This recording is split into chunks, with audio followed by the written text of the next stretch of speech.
Reflections from Practicum Week 5. So, just to go over my goals again, communication with clients, particularly in the realm of education, so nutrition and vaccines and that sort of thing. Radiographic positioning, uh, getting those correct parameters and collimating and all that. And then animal restraint, specifically feline, like fractious felines. So, day one, just doing the normal surgical intakes. I was able to check these anesthetic machines and make sure that they were full of ISO. One thing that was kind of concerning on this day was that we were low on oxygen. Now, there's low and you should change the tank, and then there's okay, we're getting kind of low. The oxygen had already been called in, but something was going on with the oxygen provider, and they just hadn't sent their vehicle yet, so that was concerning. We were calling them a lot more frequently, being like, hey, when's that oxygen getting here? But they had promised us that Tuesday, so the next day, day 2, we would be getting our oxygen. So we were a little concerned, but not terribly concerned. Lately, I've been trying to wear a wrap during prep, shaving off the animal and all that.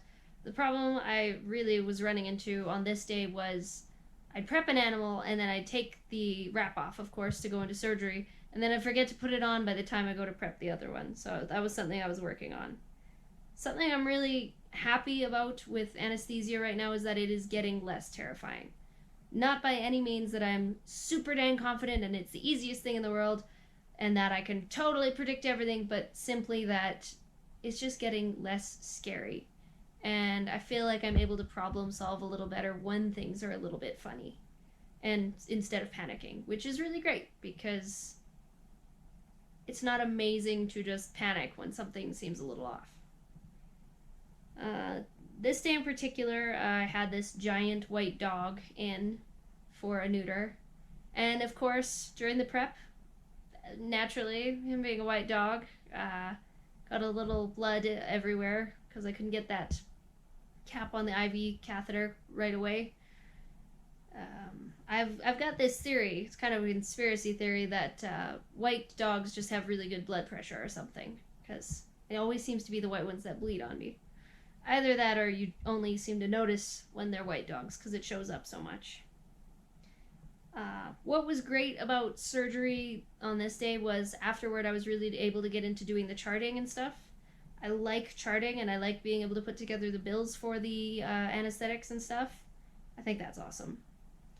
And then it was just going into wellness appointments solo for vitals. Now this was super cool.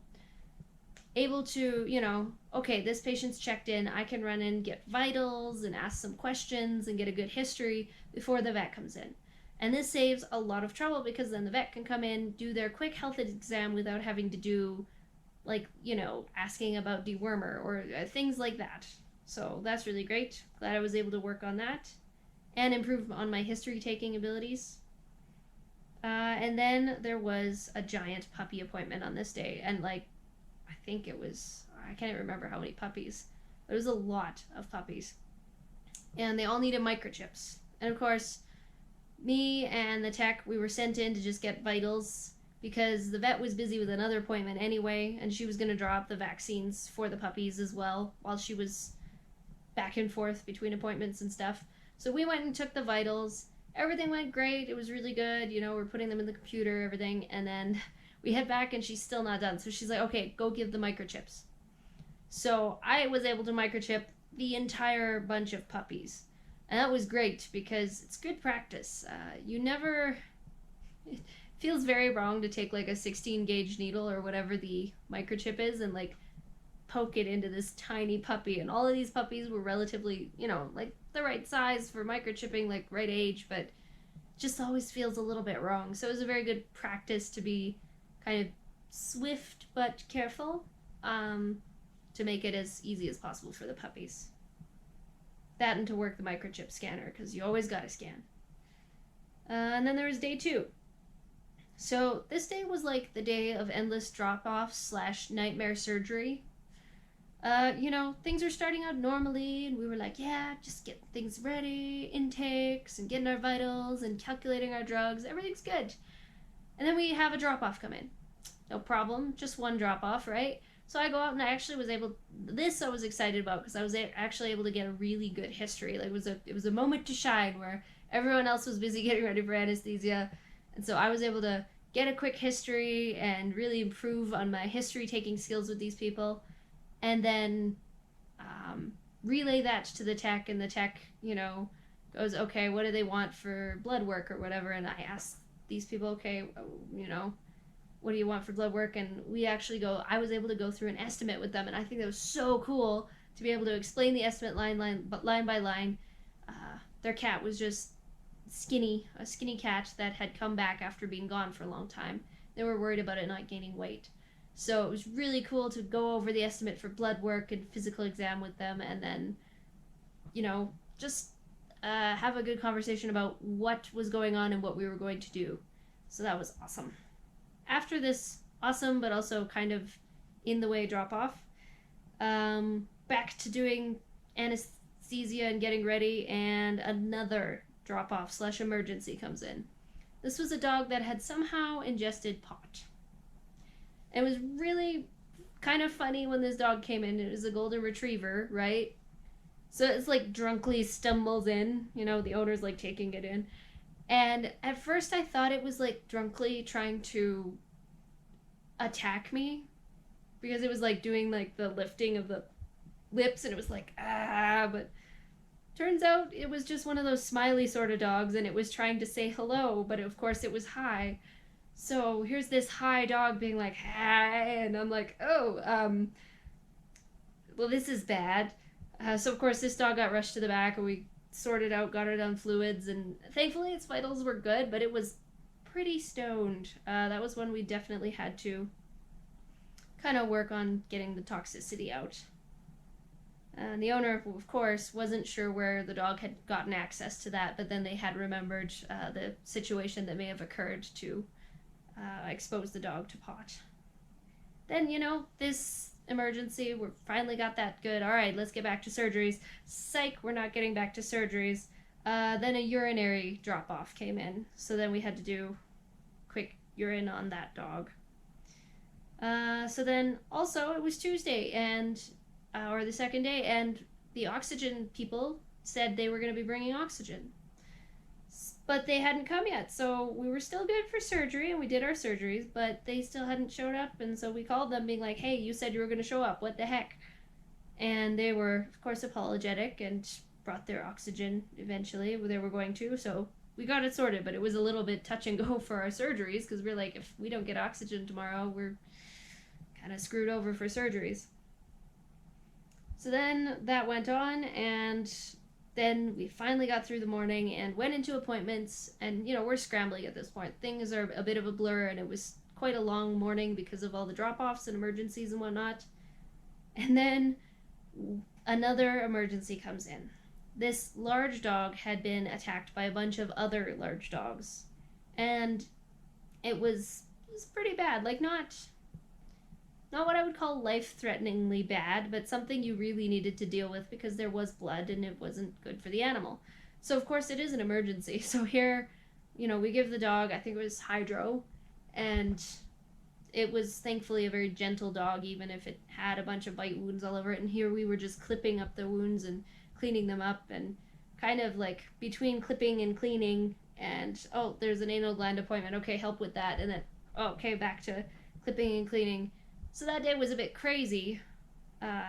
All the meanwhile, I was also trying to get one of my competencies done, which is to run a manual urinalysis. I did not complete the urinalysis that day. It just did not happen. This clinic has a urine running machine. It runs its own urine and all that.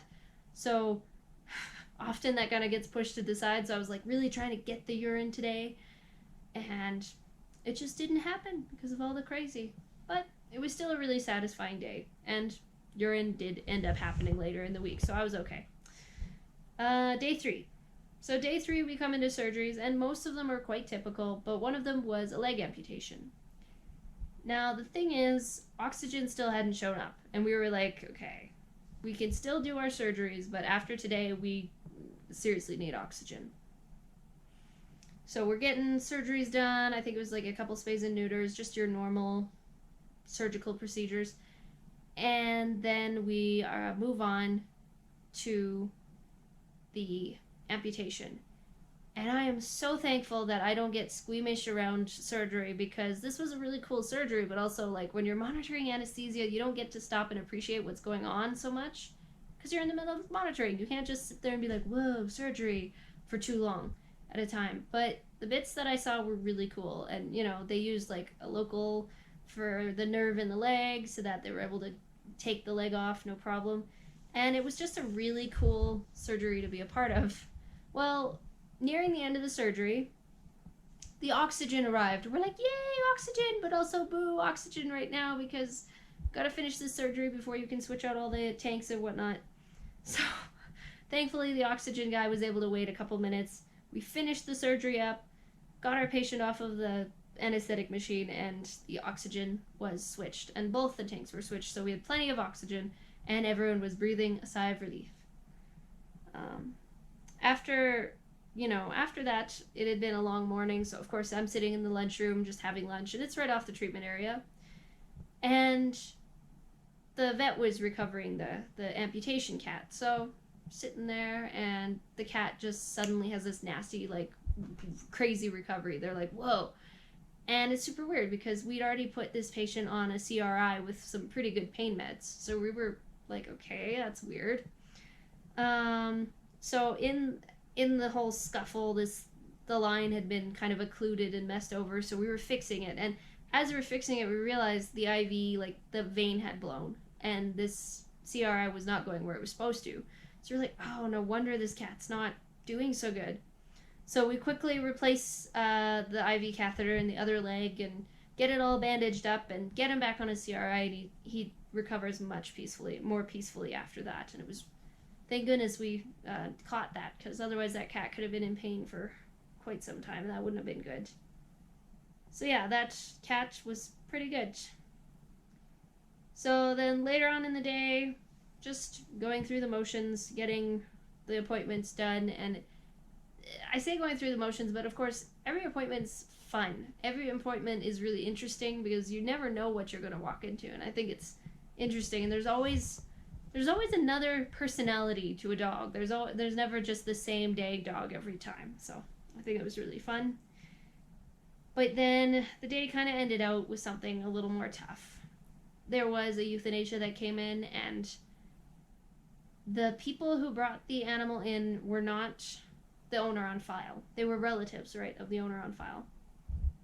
But because kind of a protocol / legal / don't want to get in trouble thing, we have to make sure that the owner on file is signing off on the euthanasia, of course. So we had to call up the owner, the vet did, and get consent from the owner, and the poor owner was having a hard time there. But then I also had to be on the phone and double confirm the verbal consent for that. And that was that's the first time I've ever really been involved in something like that, so that was a little bit like, whoa. And then I had to take the form and explain the process to the relatives that had brought the animal in for euthanasia. And this is the first time I'd actually done that. And I think it was really important and good, but it was so sad because they didn't want to stay for it. And it was like, oh no, I don't like it when they don't want to stay, because, like, I get it, everyone grieves in their own way, and that's totally fine, but it is like, oh no, now we have to, like, comfort this dog one last time. And, it was a sad one. It was really tough. Yeah, so that day ended up less good at the end there, but it was all right. There was a lot of good experiences because I'd never been through the entire process of, okay, getting the consent and moving through everything. I'd always been kind of placing the IV catheter or going in and doing one thing, or just fragments of it. So to be a part of the process from beginning to end was important. I think it was a good learning moment, but also kind of a tough one. Then there was day 4. Day 4, I got to do a neuter intake on my own. I love doing intakes. They're so much fun because you get to chat with clients about their animal. Again, it's this lovely time where you're able to ask questions like, okay, did you want a nail trim with the neuter, or does this cat live outside, or like all of these different questions, and I love that, and it's a good time, really. So got to do this intake, and everything went really well, and it was awesome.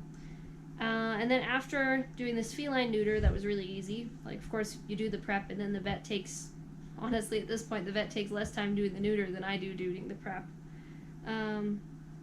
After that, we had a less simple procedure. So we had a canine neuter, but it was cryptorchid. So it was just the one side that was cryptorchid. But the vet was really hoping that it would be in the inguinal canal kind of region, but it was actually right in the abdomen. So of course I was told to kind of shave like for a spay, but I got a little too hyper focused on the inguinal area and the testicles or testicle, and kind of like my margin was not as wide as it should have been. I think like it was okay, but it wasn't. It could have been better. It definitely was a little trickier later on for the vet. So that was really annoying because the vet was pretty sure it was going to be in the inguinal canal, but then it wasn't. So then we had to move right on up to the abdomen. And it was a weird surgery even for the vet. Like, I mean, of course it's always weird when things aren't where they're supposed to be, but more than, like, it was very unusual. The vet goes into the abdomen after we establish that the testicle's not in the inguinal canal, and she's like, hold up, like, what is this structure here? And she's like, that's a kidney. There was a kidney, not like sucked up more in the dorsal region, but like right in the ventral region of the abdomen, just hanging out. And this is so weird because like she at first thought it was the testicle, but it had like grown some kind of mass or something. But then she was like, nope, that's a kidney. What the heck is a kidney doing where a kidney's not supposed to go? So we got consent from the owner to take an x-ray after surgery, because we were like, okay, what the heck? If there's a kidney that isn't in the right spot, or are there other things that aren't in the right spot? So of course the neuter was finished, the cryptorchid testicle was found, and everything was done. So we moved, me and the VTA did a x-ray. Super good to do the x-rays. I like adding to that experience and getting better at positioning and collimating and all that stuff. So we got a nice x-ray, and it showed kind of really well how weird it was. There was, this kidney that was way more caudal and ventral than you would expect a kidney to be, and then a normal kidney, and everything else seemed normal, but it was so weird. And the vet kind of wondered, like, oh, maybe that's what caused this one testicle not to descend, just because there was stuff in the way. So again, what I don't think about is, like, sure, you have a kidney, but it's not isolated. It's got, ureters and stuff attached to it.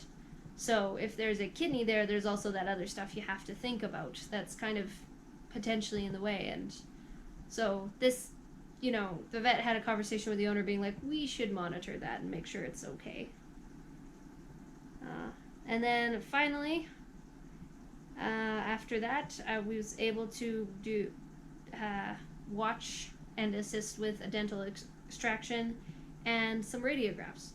I love doing dental radiographs, but I also hate it.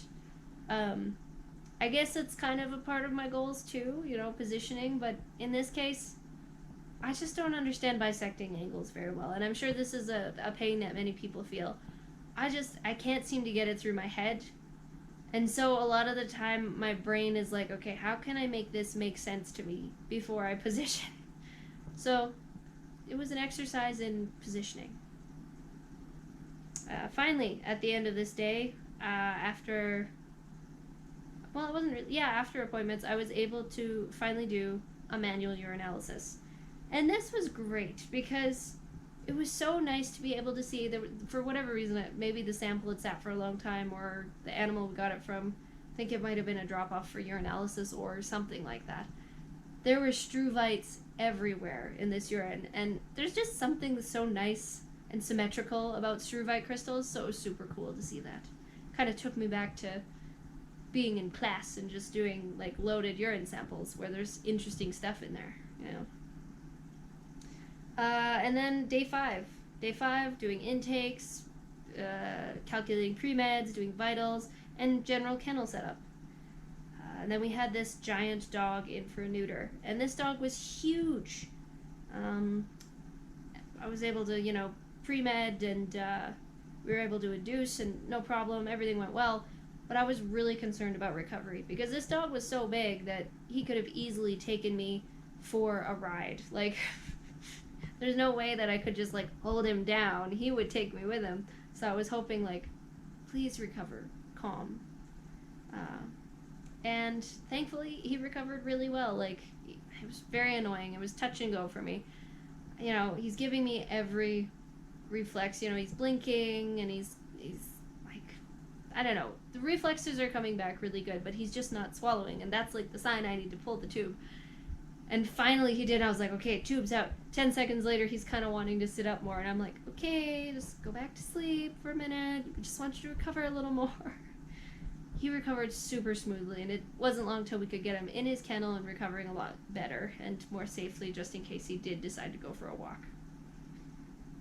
So that was a fantastic time. And then during the time that I'm, like, recovering this dog, of course, the tube's still in his throat, so you can't just leave him. The tech was having trouble placing an IV catheter on a dog that we had in for cherry eye surgery. And this was really aggravating because I wanted to go help out with that, but I was busy with this, so I couldn't. So I'm like, good luck over there. I'm just kind of here. That dog was just super wiggly, and the vet ended up having to place the IV. But we got it in. And that dog actually, like, I ended up inducing this dog. And so we're monitoring in the surgery, and this dog kind of scared me because it had, like, a textbook sinus arrhythmia. Now, of course, sinus arrhythmias are normal, right? But I was freaking out because I'm so used to that normal heartbeat that I'm like, okay, I know that's a sinus arrhythmia because it, like, I swear it's out of a page of a textbook. It's very like, oh, yeah, it's okay. And it's going with the breathing, and everything's, like, normal, but not, because I'm so used to normal. So, of course, text right there, I'm like, hey, would you mind listening to the heart and having a look at this and making sure it's good? And she's like, of course. Yep, everything's good. And I'm like, okay, good. Friends, no, like, it's a sinus arrhythmia. Normal stuff, I know, but it was one of those things where it's like, oh yeah, just when you start getting used to stuff, there's always something that keeps you on your toes, especially with anesthesia. So of course she recovered really great, and I was able to then move on to do a dental. Now this is my first proper dental. Before, I was able to watch, like, extractions and help with the radiographs and do the radiographs, but this was like a proper dental, and I was able to do, like, the whole thing except, with assistance to make sure I wasn't going too slow, and it was fantastic. I really enjoyed it, except for the radiographs because I tend to hate dental radiographs a little bit. But yeah, it was really fun. And then I got to express anal glands of the dental patient while they were under, which is great because it's a lot easier when they're under. It was good practice. And then later in the day during appointments, I was able to observe the tech. Now, one of the techs in this practice is really good at handling fractious cats. And so I was able to observe this tech and how she handled this very well known to the clinic fractious cat. And she did it so well. Like, again, one of these things where you're like, that's like something out of a textbook. And it was something I definitely aspire to in my cat handling. Like, when I want to be that confident so that I don't freak out my patients, and also if they are already freaked out, how can I handle them without causing injury to myself or others around, or even the cat. So it was super cool to see that and log that in my memory as, okay, do it like this. So that was really great. And that was pretty much my reflections for week 5 of Practicum.